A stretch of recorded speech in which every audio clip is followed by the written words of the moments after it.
मैं मज़ीद ऐड ये करना चाहूँगा। आपने बात की प्रोफेशनल ह्यूमन रिसोर्स की अवेलेबिलिटी। प्रोफेशनल ह्यूमन रिसोर्स की जो अवेलेबिलिटी है, ये बेसिकली स्टडी टीम की हम पूरी बात करते हैं as a collective. Study team में from starting from the principal investigator या कंट्री पीआई से लेके तो उसके डेटाबेस मैनेजमेंट तक और इवन लोअर स्टाफ तक एक सारा अमला है जो कि क्लिनिकल ट्रायल साइट को रिप्रेजेंट कर रहा है या क्लिनिकल ट्रायल यूनिट को। और अगर हम सीआरओ की बात करें तो सीआरओ में right from the regulatory aspect, project leads, project managers, इसके अलावा clinical research associates, clinical trial coordinator, etcetera etcetera, एक एक पूरी टीम है जो कि स्टडी टीम कहलाती है।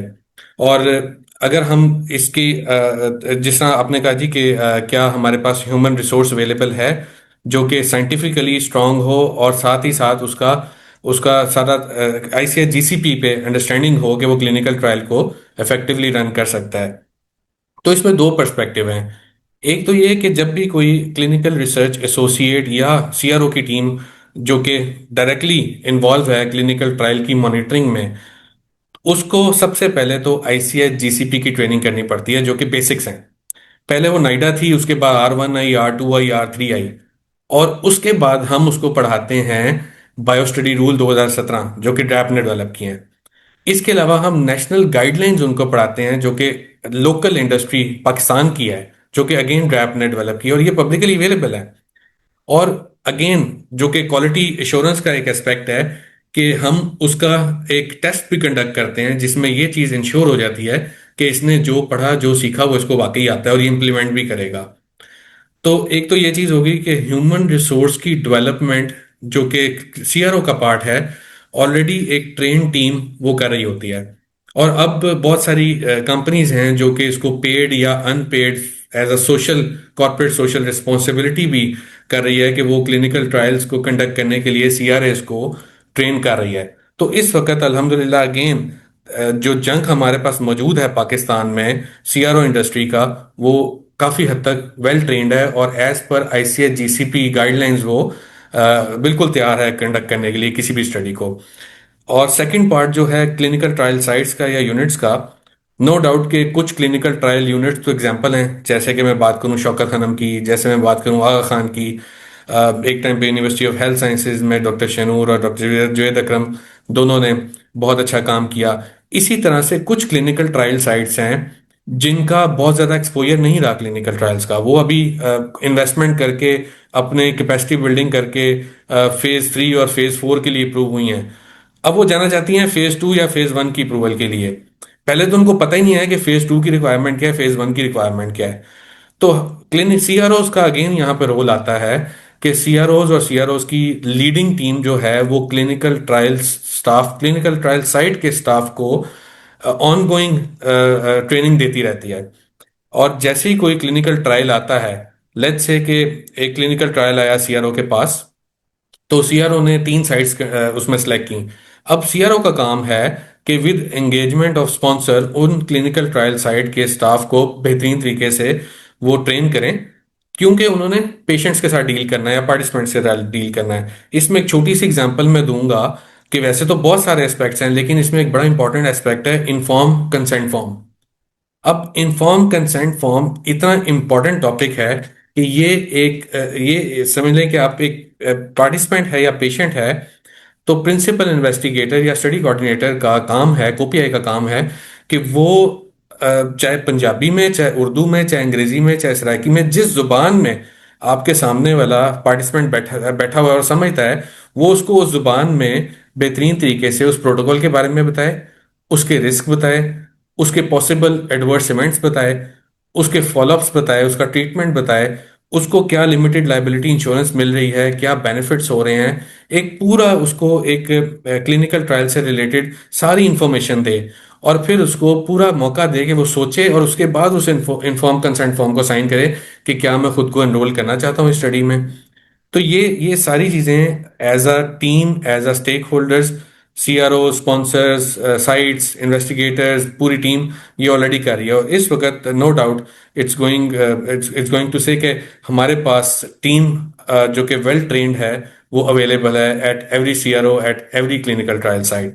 और हम बड़े अच्छे तरीके से आईसीएच जीसीपी के स्टैंडर्ड्स को मेंटेन करते हुए कोई भी डाटा हम प्रोड्यूस कर सकते हैं। और जब हम बात करते हैं ना क्लिनिकल रिसर्च की, तो क्लिनिकल रिसर्च बेसिकली कंडक्ट ही एक रेगुलेटेड फ्रेमवर्क में होती है, जिसमें पेशेंट की सेफ्टी और डेटा इंटेग्रिटी को मेंटेन रखना होता है। और यही वो बुनियादी चीज है जो आपका नेशनल बायोएथिक्स कमेटी भी कहती है कि patient safety first, patient first या पार्टिसिपेंट फर्स्ट।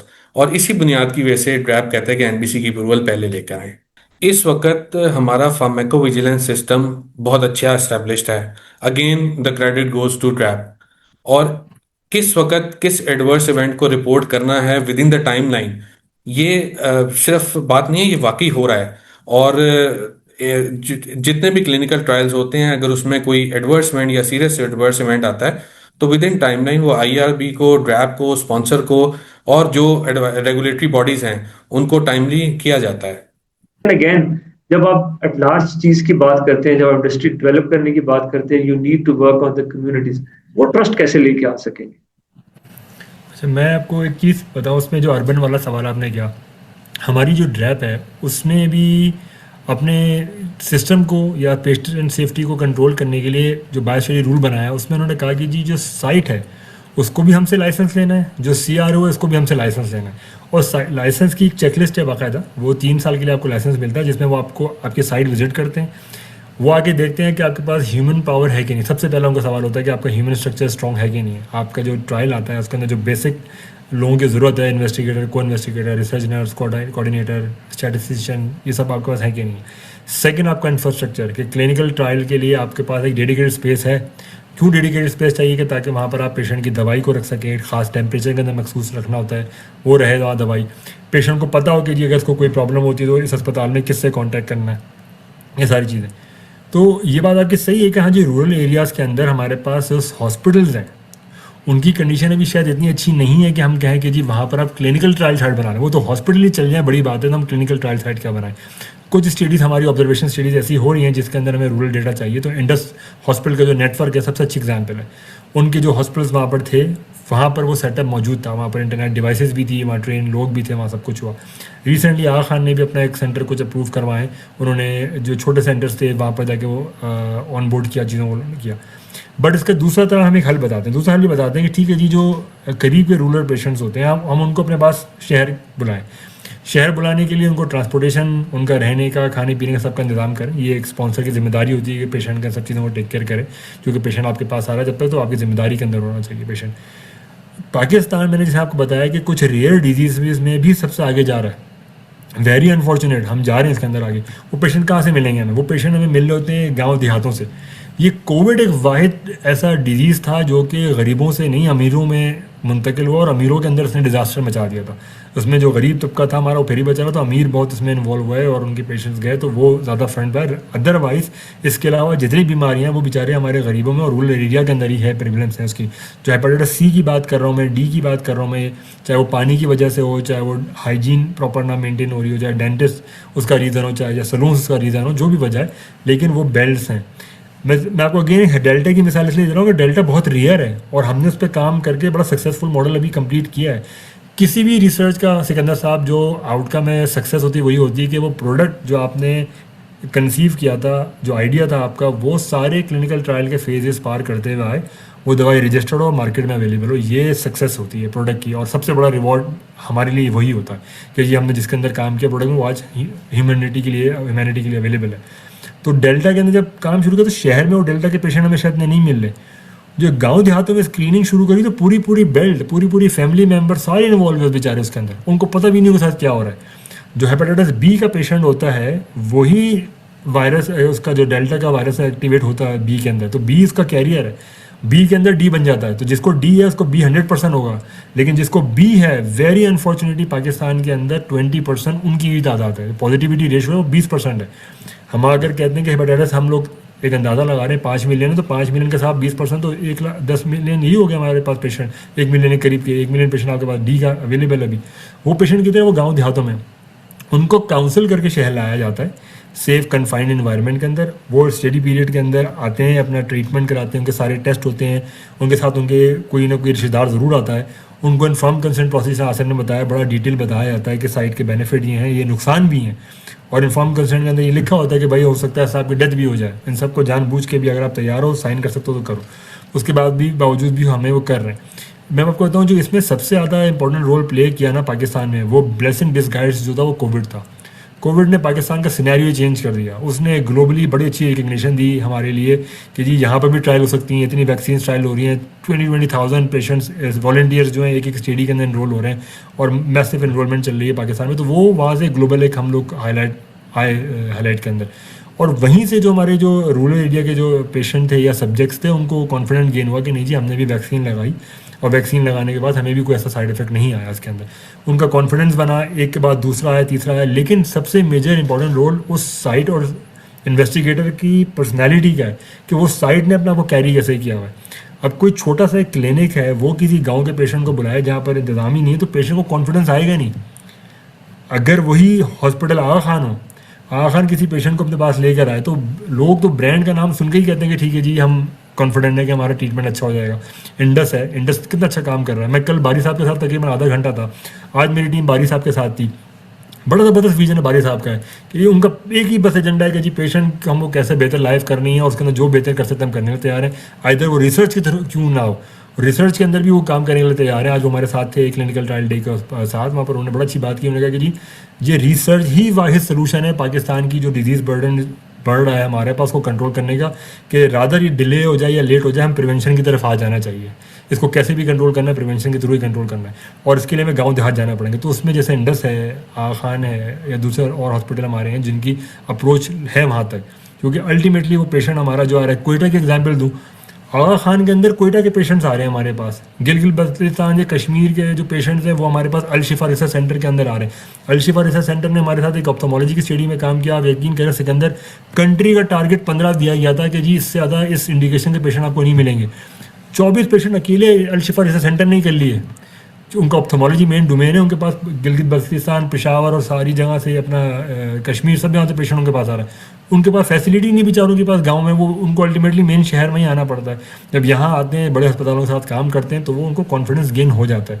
फिर एक अच्छी बात मैं कहूँगा अपने अस्पतालों के बारे में, ये एक कम्युनिटी रीच सेंटर्स जो है इन्होंने रखा हुआ है अपना, जिसमें ये फ्री कैंप्स करते हैं स्क्रीनिंग की और सब।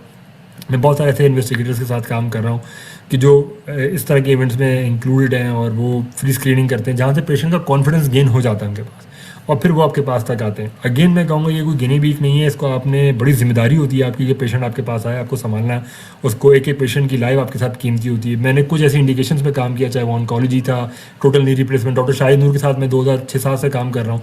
पाकिस्तान की पहली रजिस्ट्री बनाई हमने 2013 के अंदर।